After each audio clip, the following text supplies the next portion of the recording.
Tes. Bismillahirrahmanirrahim. Assalamualaikum warahmatullahi wabarakatuh. Hari ini kita akan belajar mengenai Pancasila sebagai ideologi bangsa dan negara. Tapi sebelum saya melanjutkan materi pada hari ini, saya ingin membahas pertanyaan yang teman-teman ajukan dalam komentar di YouTube untuk materi yang sebelumnya. Nah, oke. Kita akan lihat yang pertama, yakni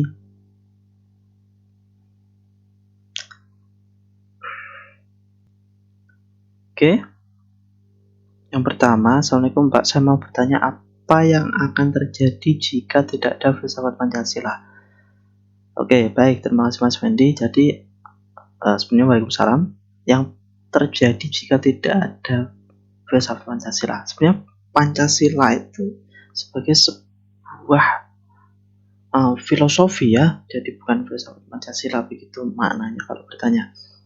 Jadi dampaknya ketika tidak mempelajari Pancasila secara mendalam atau secara filsafati, jadi yang dipahami seseorang pada Pancasila itu hanya sekedar menghafalkan saja, menghafalkan sila-silanya itu saja. Kalau dalam konteks Orde Baru pada saat itu, zaman Pak Harto, itu hanya menghafalkan P4 saja. Jadi hanya sebatas pada taraf menghafalkan, tidak memaknai apalagi menjalankan.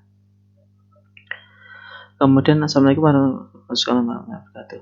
Mohon maaf Pak, saya mau tanya bagaimana cara menghadapi orang tidak pernah mengamalkan atau pola hidupnya tidak pernah menggunakan Pancasila. Waduh, judgement sekali ini ya berarti. Jangan menjudgement seseorang, tapi yang penting, yang perlu menjadi perhatian kita semua adalah sebaiknya kita yang menjadi contoh, mulai dari kita sendiri. Jadi bagaimana mengamalkan sila-sila itu dalam kehidupan berbangsa bernegara, termasuk terhadap seseorang, terhadap tetangga, dan lain sebagainya. Harus mengamalkan nilai-nilai Pancasila, bukan hanya menghafalkan saja. Mulai dari diri kita sendiri. Selanjutnya, Assalamualaikum warahmatullahi wabarakatuh. Salam. Mau bertanya mengapa sila-sila di Pancasila disebut sebagai suatu sistem filsafat? Terima kasih. Disebut sistem filsafat karena satu sila dengan sila yang lain itu saling berhubungan, karena sebagai sistem ya, saling berhubungan dan tidak bisa berdiri sendiri tanpa didorong atau didukung oleh sila-sila yang lain. Sila pertama itu didorong oleh sila kedua, ketiga, keempat, kelima. Sila kedua itu didorong oleh sila pertama, ketiga, keempat, kelima, dan seterusnya seperti itu. Dan kelima-limanya itu memiliki tujuan tertentu, yakni sesuai dengan tujuan bangsa Indonesia. Oke, selanjutnya yakni Assalamualaikum Bapak Ibu, salam. Saya ingin bertanya apa yang menjadi kunci keberhasilan setiap individu dalam mengamalkan nilai-nilai Pancasila secara baik. Kuncinya adalah pengamalan. Kuncinya ada di sini, pengalaman. Nilai-nilai Pancasila itu bukan hanya dihafalkan saja, tapi juga harus dilaksanakan. Bukan hanya dikaji saja, tapi juga dilaksanakan. Pengalaman supaya berhasil bagaimana? Ya harus diterapkan apa yang ada di sila-sila itu, bukan hanya dihafalkan. Assalamualaikum Pak, saya ingin bertanya apa manfaat kita mengamalkan Pancasila dalam lingkungan kampus? Tidak hanya dalam lingkungan kampus ya, tapi lingkup dalam kehidupan berbangsa dan bernegara. Manfaatnya apa? Kita akan menjadi seorang manusia yang Pancasilais. Manusia Pancasilais itu apa? Manusia-manusia yang mengamalkan Pancasila dalam kehidupan berbangsa dan bernegara. Sekali lagi, bukan hanya hafal sila pertama apa, dua apa, tiga apa, empat apa, lima apa, bukan. Tetapi bagaimana sila-sila tersebut diimplementasikan dalam kehidupan berbangsa dan bernegara. Keadilan sosial bagi seluruh rakyat Indonesia misalkan. Keadilan sosial, jadi kita menerapkan sesuatu harus secara adil, bukan berat sebelah, bukan hanya karena keinginan kita, bukan hanya karena keinginan golongan kita, tapi memang benar-benar adil sesuai dengan peraturan perundang-undangan misalkan. Oke. Selanjutnya, saya bertanya bagaimana pandangan masyarakat Indonesia khususnya bagi mereka yang tinggal di desa ataupun di wilayah pedalaman yang belum mengenal sama sekali apa itu Pancasila sebagai sistem filsafat. Terima kasih. Bagus sekali pertanyaannya, Mas Diki Bagus Kurnawan. Jadi begini teman-teman, Pancasila itu lahir setelah atau di kisaran pada saat tahun kemerdekaan ya, tahun 45 sampai 50-an. Sebelum itu kan belum ada dikenal sebagai istilah Pancasila. Sepakat ya sampai sini. Istilah Pancasila itu kan lahir ketika pada era kemerdekaan sekitar tahun 45 itu yang dirumuskan oleh Soekarno dan para founding fathers kita. Sebelumnya tidak ada istilah Pancasila. Nah, Soekarno dan para founding fathers kita itu mengangkat Pancasila itu berdasarkan nilai-nilai luhur yang ada dalam bangsa Indonesia. Jadi sebenarnya Pancasila itu sudah ada dalam bangsa Indonesia, cuma belum berbentuk sebagai Pancasila begitu saja. Namanya belum Pancasila, tapi nilai-nilainya sudah ada dalam masyarakat. Nah, selama belum ada istilah Pancasila, mereka berpancasila tanpa nama masyarakat Indonesia itu yang kita kenal dengan Bhinneka Tunggal Ika. Nah, jadi mengenalkan itu sebenarnya tidak perlu dikenalkan, tapi pengamalan Pancasila itu yang lebih penting daripada hanya mengenalkan apa itu. Ya itu penting sih, Pancasila dihafalkan, diketahui penting, tapi jauh lebih penting juga dan tidak kalah pentingnya adalah pengamalannya. Saya kira itu Diki. Terima kasih. Kemudian Prasetyo Thomas yang bertanya mengapa sila-sila di Pancasila disebut sebagai suatu sistem filsafat, jelaskan dengan menghubungkan. Maksudnya ngetes ini ya. Jelaskan dengan menghubungkan. Tadi sudah dijawab ya, ada pertanyaan tadi mengenai ini. Kalau bisa tanyanya jangan seperti ini, pertanyaan ngetes ini. Jadi saya tes balik. Oke, ada lagi. Dah.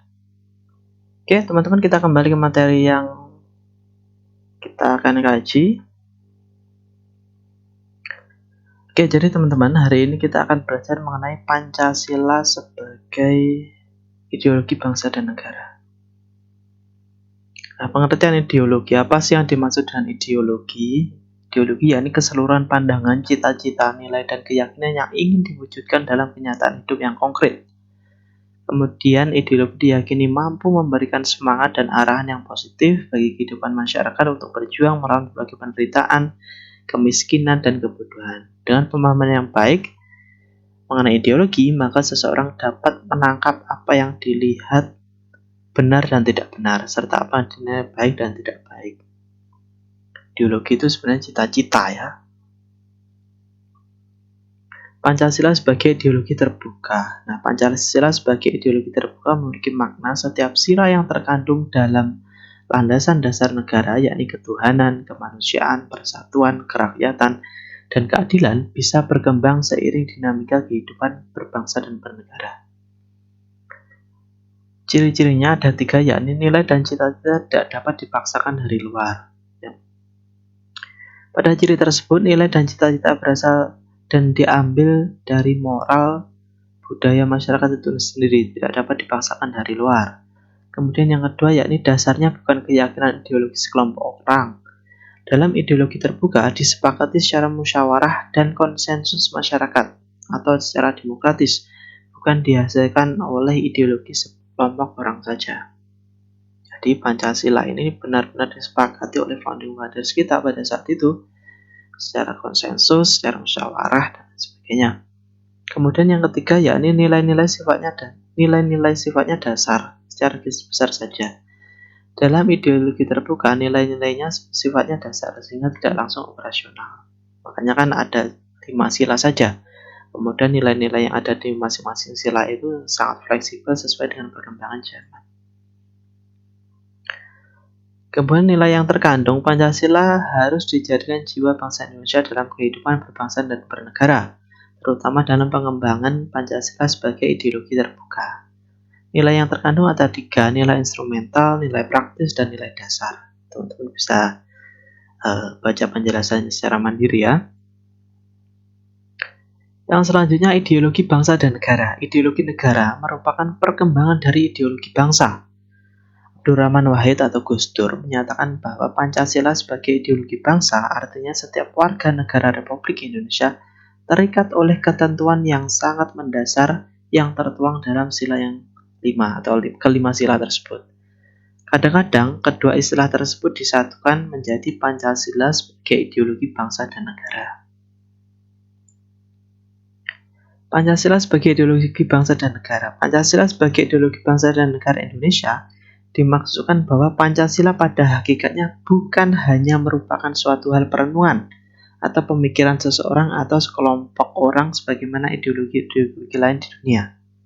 Kalau teman-teman tahu ideologi-ideologi yang di dunia itu biasanya diungkapkan oleh tokoh, hanya satu tokoh, Karl Marx dan lain sebagainya contohnya ya. Tapi Pancasila berbeda. Pancasila itu diangkat dari nilai-nilai adat istiadat. Nah, ini yang tadi saya sampaikan di pertanyaan di awal tadi ya. Pancasila itu diangkat dari nilai-nilai adat istiadat, nilai kebudayaan, norma-norma religius yang terdapat pada pandangan hidup masyarakat Indonesia sebelum membentuk negara. Sumber dari segala sumber hukum. Abdurrahman Wahid menyatakan Pancasila sebagai falsafah negara berstatus sebagai kerangka berpikir yang harus diikuti dalam menyusun undang-undang dan produk hukum yang lain dalam merumuskan kebijakan pemerintah dan dalam mengatur hubungan formal antar lembaga negara dan perorangan, dan seterusnya. Jadi, ketika pemerintah itu membuat sebuah peraturan, baik itu undang-undang, peraturan presiden, dan lain sebagainya, itu harus merujuk dari Pancasila dan harus sesuai dengan kajian-kajian yang ada pada sila-sila yang ada dalam Pancasila. Maka dari itu, Pancasila disebut dari sumber dari segala sumber hukum yang ada di Indonesia. Oke, saya kira itu teman-teman. Teman-teman bisa belajar banyak mengenai Pancasila sebagai ideologi bangsa dan negara. Teman-teman silahkan absen di kolom komentar dan jika ada pertanyaan silahkan disampaikan. Terima kasih. Semoga tetap dalam keadaan sehat selalu. Wassalamualaikum.